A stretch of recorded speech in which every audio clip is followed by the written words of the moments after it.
पिछली बार अचानक से पूरे शहर की पुलिस मेरे पीछे पड़ गई थी और काफी भागम के बाद आखिरकार मैं पकड़ा जाता हूँ। लेकिन पुलिस स्टेशन में इंस्पेक्टर साहब मुझे ऑफर देती है कि अगर मैं उनके लिए काम करता हूँ तो वो मेरे सारे क्राइम्स को माफ कर देंगे और उनकी बात मानते हुए मैं एक पुलिस वाला बन गया था। तो आज मेरा पुलिस ऑफिसर की जॉब पे पहला दिन था और मुझे हाईवे पेट्रोल ऑफिसर बनाया गया था। शुरुआत में तो मैं पुलिस ऑफिसर बन के काफी ज्यादा एक्साइटेड था, लेकिन धीरे धीरे मेरी एक्साइटमेंट सारी की सारी टाई फेस हो गई, क्योंकि अभी बस मुझे बोला गया था कि जो भी गाड़ी ओवर स्पीड करेंगी या फिर ट्रैफिक रूल्स का वायोलेट करेंगी उसे चालान दो। और ये काम मेरे लिए काफी ज्यादा बोरिंग हो गया था। आधे घंटे तक तो मैं बस गाड़ियों को ऐसे ही गुजरते हुए देख रहा था, लेकिन फिर उसके बाद मुझे एक बाइक वाला बिना हेलमेट के दिखाई देता है। तो मैं उसे रुकाने के लिए हाथ दिखाता हूँ और जैसे ही वो बाइक रुकती है तो मुझे पता चलता है कि ये कोई और नहीं बल्कि ये तो जब्बार का बेटा है। और उसके बाद मैं उससे पूछता हूँ कि भाई तुम्हारा हेलमेट कहाँ है? अरे तूने तो 5 करोड़ रुपए जीते थे ना, तू ट्रैफिक वाला कैसे बन गया? भाई क्या तू इसे जानता है? फिर मैं बोलता हूँ कि अगर हेलमेट नहीं है तो तुम्हें चालान भरना पड़ेगा। इतना सुनते ही जब्बार का बेटा बाइक से उतर जाता है और फिर घमंड से मेरे पास आके मुझे बोलने लगता है, ऐसा क्या ज्यादा होशियारी आई है? नहीं मेरी तो यहाँ पे सिर्फ जॉब लगी है।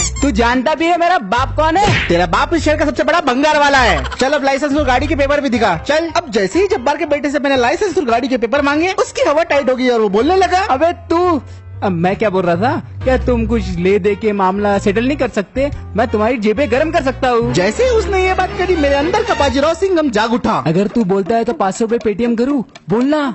अरे चुप्पी है, बोल। मेरे सर का पारा टोटली गर्म हो चुका था तो मैंने जब्बार के बेटे को एक जोर की रपेट लगा दी और फिर उसके बाद मैंने दोनों को रोड साइड में मुर्गा बनवा दिया। अब किसी भी पुलिस ऑफिसर को रिश्वत देने से पहले ये लोग 4 बार सोचेंगे। साले तूने मुझे गलत जगह फंसा दिया। मुझे क्या पता था इसके अंदर सिंघम आ जाएगा। अब यहाँ पे मैंने इन दोनों का मुर्गा बनाया ही था तभी मैंने एक ओमनी वाले बंदे को ओवर स्पीडिंग करते हुए पकड़ा और जब मैंने इस गाड़ी के डॉक्यूमेंट चेक करे तो मुझे पता चला कि ओमनी के इंश्योरेंस पेपर एक्सपायर है। मैंने उस बंदे को बोला कि तुम्हारा इंश्योरेंस एक्सपायर है, तुम्हें तो फाइन भरना पड़ेगा। तो ये सुन के बंदा बोलने लगा, ओ चीचा, इतनी सी बात को इतना काय को लमा रहे तुम? 100-200 लो, बात को खत्म करो। और इतना सुनने के बाद मैंने लिटरली इसकी बात को खत्म ही कर दिया। इससे भी मैंने मुर्गा बना दिया। ओ देखो चीचा, गलत करे तुमने। अबे ओ चुप रहे, ज्यादा मत बोल, कहीं अंदर ना डाल दे। मेरा तो यही मानना था कि इन लोगों को जब तक ऐसा सबक नहीं सिखाएंगे ये लोग रिश्वत देना नहीं छोड़ेंगे। लेकिन सिर्फ 5 मिनट के बाद ही मैं एक i20 वाले को पकड़ता हूँ जो कि रैश ड्राइविंग कर रहा था। और जब मैंने उस बंदे से कुछ सवाल किए तो उसने कुछ ऐसे जवाब दिए, आपका ड्राइविंग लाइसेंस कहाँ है? सिस्टम। आपकी आरसी कहाँ है? सिस्टम। आपका इंश्योरेंस कहाँ है? सिस्टम। पीयूसी है? सिस्टम। नंबर प्लेट क्यों नहीं है गाड़ी पे? सिस्टम है। रात को खाने में क्या खाते हो? सिस्टम भाई, सिस्टम। सिस्टम पे सिस्टम सिस्टम।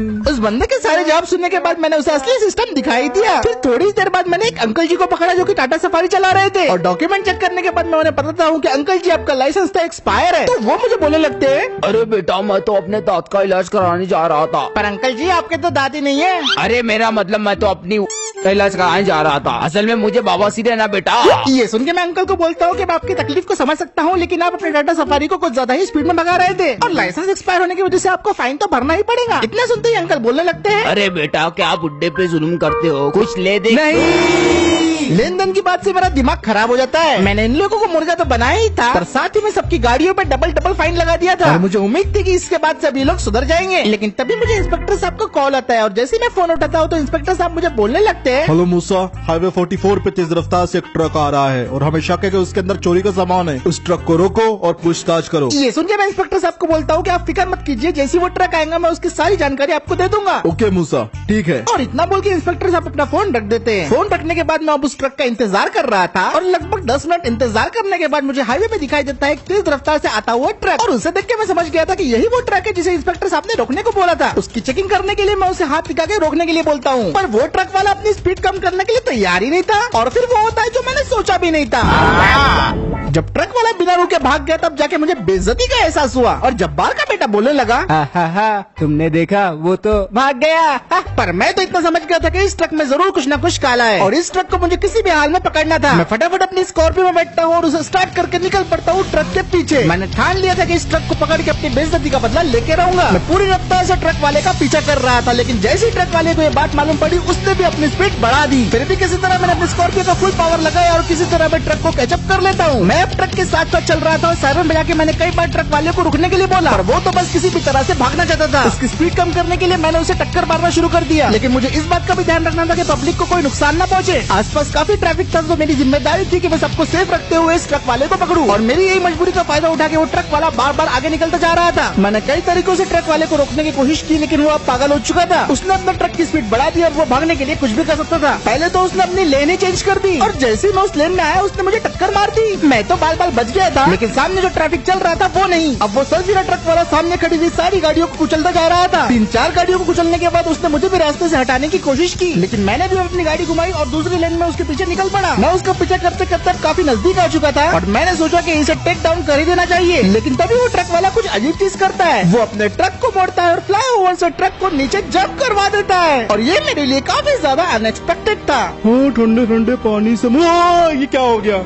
और फिर वो ट्रक क्रैश होके नीचे गिर जाता है। ये देखते ही तुरंत मैं अपने गाड़ी को रोकता हूँ, उतर के देखता हूँ कि असल में क्या हुआ। थोड़ा आगे जाने के बाद मुझे दिखता है कि ट्रक डैम के नीचे वाले हिस्से में गिरा हुआ है। तो मैं फटक से अपने स्कॉर्पियो को लेकर डैम के नीचे वाले हिस्से में पहुँच जाता हूँ और थोड़ी दूर चलने के बाद फाइनली मुझे वो ट्रक मिल ही जाता है। फिर उसके बाद मैं अपनी गाड़ी को रोकता हूँ और गाड़ी से उतर के सब कुछ चेक करने लगता हूँ। अब जैसे मैं ट्रक के पास पहुँचा वैसे मैंने ड्राइवर को ढूंढना शुरू कर दिया था, लेकिन जैसे की मुझे उम्मीद थी ड्राइवर ट्रक छोड़ के ऑलरेडी भाग चुका था और वो मेरे हाथ से निकल गया। लेकिन हैरानी की बात तो ये थी कि इस ट्रक में बहुत सारे सोने के बिस्किट थे जो कि एक्सीडेंट की वजह से इधर उधर बिखर गए थे। देख के तो ऐसा लग रहा था कि ये सारा की सारा इलीगल सोना है जिसे स्मगल करके ले जाया जा रहा था। उसके बाद मैं इंस्पेक्टर साहब को फोन लगा देता हूँ, सारी सिचुएशन बता देता हूँ। सारी बातें सुनने के बाद इंस्पेक्टर साहब मुझे बोलते हैं, बहुत अच्छे मूसा, अच्छा काम कर रहे हो। बैकअप पहुंच ही रहा है, तुम अपनी पोजीशन पे वापस जा सकते हो। और इतना बोल के इंस्पेक्टर साहब फोन रख देते हैं। इस चीज में तो मुझे मजा आ गया था, लेकिन अब मैं फिर से वापस आ गया था नॉर्मल चालान काटने के लिए। और वापस आते ही मैंने 5 गाड़ियों को पकड़ लिया था। किसी पे नंबर प्लेट नहीं थी, कोई ओवर स्पीडिंग कर रहा था, कोई रैश ड्राइविंग कर रहा था और कोई ओवरलोडिंग कर रहा था। अरे साहेब, गाड़ी छोड़ दो ना प्लीज। पहले मुझे ये बात बताओ कि बिना नंबर की गाड़ी क्यों चला रहे थे? कहीं ये गाड़ी चोरी की तो नहीं है? अरे साहब नहीं, मैं तो ऑफरोडिंग करने गया था इसलिए मेरी प्लेट टूट गई। प्लीज मेरी गाड़ी को मत सीज करना भाई। ये सुन के मैं उसे बोलता हूँ कि अपनी गाड़ी के पेपर्स बताओ, लेकिन तभी मेरी गाड़ी की रेडियो से ये आवाज आती है, हेलो, बीच की तरफ से कॉल रिसीव हुई है, कुछ लोग एक लड़की को छेड़ रहे हैं। मैं बीच के एरिया के काफी पास था तो मैंने सोचा कि मुझे जाना चाहिए। ओ साहेब मेरी गाड़ी, ओ साहेब। मैं सभी लोगों को वही रखने के लिए बोलता हूँ और फटक से अपनी गाड़ी में बैठता हूँ और गाड़ी को स्टार्ट करके निकल पड़ता हूँ बीच की तरफ। मैंने सोच लिया था कि जो भी ये गंदी हरकत कर रहा हूँ मैं उसके साथ ऐसा सुलूक करूंगा कि उसके आने वाली 4 नस्लें मेरा नाम सुन के कांप जाएंगी। और मैं पूरी रफ्तार से फिर बीच की तरफ निकल पड़ा और यहाँ बीच में कुछ लफंगे अपनी थार से एक लड़की को परेशान कर रहे थे। नहीं,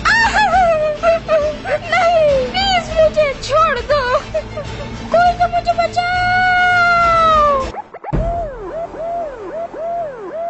सिर्फ 5 मिनट ड्राइव करने के बाद मैं बीच के ऊपर पहुंच जाता हूँ और गाड़ी से उतर के मैं देखता हूँ कि थार में कुछ गुंडे बैठे हुए हैं और वो एक लड़की को परेशान कर रहे हैं। ऑफिसर प्लीज मेरी मदद कीजिए। ये देखते ही मेरा दिमाग खराब हो जाता है। मैं गुंडों की तरफ देख के बोलता हूँ कि तुम सभी लोगों को अरेस्ट किया जाता है, पर वो सारे के सारे गुंडे एकदम बेशरम थे। अपनी गलती मानने के बजाय उन सभी का लीडर चौर में मेरे पास आता है और मुझे बोलने लगता है, पूरे इंस्पेक्टर बहुत मस्ती चढ़ी है कह रहे तेरे को। ये सुन के मैं उसे बोलता हूँ कि तुम्हें गिरफ्तार किया जाता है, लेकिन फिर भी वो बोलता है, तेरे जैसा कानून का टट्टू मुझे गिरफ्तार करेगा?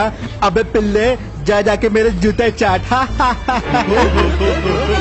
ये सुन के मुझे बहुत ज्यादा गुस्सा आ गया था। मैंने फटक से अपना हाथ उठाया और इसके जोर से रपेट लगा दी और वो बंदा गिरते ही नीचे बेहोश हो गया। बाप रे, इसने तो बॉस पे हाथ उठा दिया। इनके बॉस को ठिकाने लगाने के बाद मैं फौरन थार की तरफ भागता हूँ और उसका दरवाजा खोल के सबसे पहले तो जो गाड़ी चला रहा था उसको बाहर खींचता हूँ और उसके बाद मैं उसे धड़ाधड़ सूतना शुरू कर देता हूँ। पंचेस लाता, गुस्से मुझे हर जगह मारता हूँ और उसे बहुत बुरी तरीके से बेहोश कर देता हूँ। फिर दूसरे बंदे को मैं गाड़ी से खींच के बाहर निकालता हूँ और वो तो एक ही मुक्के में सो गया था और उसी भी मैंने ठिकाने लगा दिया था। लेकिन जब मैं उन्हें हथकड़ी लगाने गया उनका बॉस साला फिर से उठ गया और वो मुझे मारने लगा। उसने थार भी मुझे टिका दिया था, लेकिन मैंने उसे पलट के वार किया और उसे घुसे मारना शुरू कर दिया। दूसरा घुसा खाने के बाद वो जमीन पे गिर गया था, लेकिन वो लड़ना छोड़ नहीं रहा था। वो काफी गुस्से से मुझे मारा जा रहा था और पूरी तरीके से बौखला चुका था। मैंने एक एक करके उसके सारे पंचेस को डॉज कर दिया और वक्त था अब इस खेल को खत्म करने का। मैं भागते हुए उसके पास गया, उसे कंधे पे उठा दिया और दे दिया उसे एक एटीट्यूड एडजस्टमेंट और फिर दे दी मैंने उसे एक एक्स्ट्रा किक जिससे वो दोबारा उठ नहीं पाया। और फाइनली अब वक्त आ गया था इस लफंगे को हथकड़ी लगाने के लिए। सक्सेसफुली हथकड़ी लगाने के बाद वहाँ के सारे लोग मेरी वाहवाही करने लग रहे थे। वाह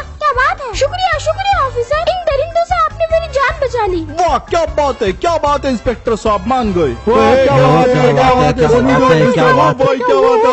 और जब सारे लोग मेरी तारीफ कर रहे थे मुझे लिटरली एक हीरो वाली फीलिंग आ रही थी। फिर उसके बाद मैंने लफंगों को गाड़ी में हथकड़ी पहना के बैठा दिया और अपनी गाड़ी में बैठा, गाड़ी को स्टार्ट किया और सीधा निकल पड़ा पुलिस स्टेशन की तरफ। ये लफंगे अब लंबे टाइम के लिए जेल में जाने वाले थे और मैं तो चाहता था कि इन्हें कम से कम 10 साल की सजा हो ताकि ये दोबारा किसी लड़की के साथ ऐसा ना करे। अरे इंस्पेक्टर, तूने अपन को पकड़ के बहुत गलत काम किया रे। अरे भाई रहने दो उसे, और मत भड़काओ यार प्लीज। फाइनली फिर आधा घंटा ड्राइव करने के बाद हम पुलिस स्टेशन पहुंच जाते हैं और मैं सारे लफंगों को जेल में डाल के आ जाता हूँ। अब उन्हें जेल में डालने के बाद जब मैं वापस रिटर्न आ रहा था तभी मुझे दिखाई देता है कि एक बेवड़ा रास्ते के बीचों बीच अपनी गाड़ी बंद करके बैठ गया है। मैं फौरन अपनी गाड़ी रोकता हूँ, सायरन चला के उसे वहाँ से हटाने की कोशिश करता हूँ, लेकिन वो हटने का नाम नहीं ले रहा था। तो मैं गाड़ी से उतर जाता हूँ और सीधा चलते हुए इस बंदे की तरफ जाने लगता हूँ। उस बंदे के ऐसी बीच में गाड़ी खड़ी करने की वजह से बहुत ज्यादा ट्रैफिक जाम हो रहा था। तो फिर मैं फौरन उस बंदे के पास पहुंचता हूँ और उसे बोलता हूँ कि यहाँ पे बीच में क्यों बैठे हो, जल्दी से अपनी गाड़ी हटाओ वरना तुम्हें अरेस्ट कर लिया जाएगा। तो वो बंदा मुझे बोलने लगता है, कर लो मेरे को अरेस्ट कर लो भाई, मेरे को जोड़ के चले गई, वो मेरे को जोड़ के चले गई जी। डाल दो मेरे को जेल में, डाल दे मेरे को